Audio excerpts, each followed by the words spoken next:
तो अपवर्ड, अगर magnetic field dot से दिखाया है तो अपवर्ड फोर्स लगा हुआ है, और अगर मैग्नेटिक फील्ड क्रॉस से दिखाया है तो डाउनवर्ड लगा हुआ है और परपेंडिकुलर लगा हुआ है। इस बात को गांठ बांध लो सब बच्चे, ये पक्की बात समझ लो कि अगर मैग्नेटिक फील्ड अपवर्ड लगा हुआ है तो डॉट, और क्रॉस लगा हुआ है तो डाउनवर्ड।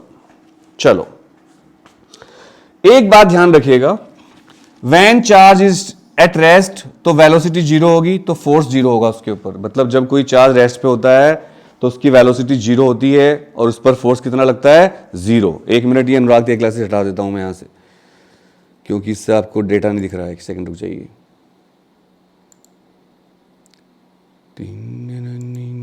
हाँ अब ठीक है, ठीक है, डेटा नहीं दिख रहा था ना, अब सही दिख रहा है।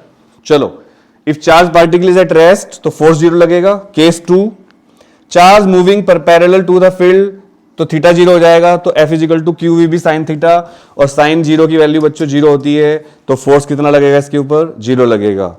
Charge moving anti parallel to the field तो थीटा 180 डिग्री, तो F equal to Q V B sine 180, और साइन 180 की वैल्यू भी होती है जीरो, तो यहां पर भी फोर्स जीरो हो जाएगा बच्चों। और इसके अलावा case 3, when velocity of charge particle perpendicular to field तो थीटा 90 हो जाएगा, तो मैक्सिमम फोर्स लगेगा इस केस में। थोड़ी पीपीटी हमारी नीचे चली गई है।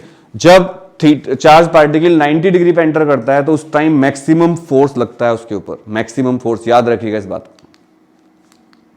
Charge particle maximum force feel करेगा जब वो 90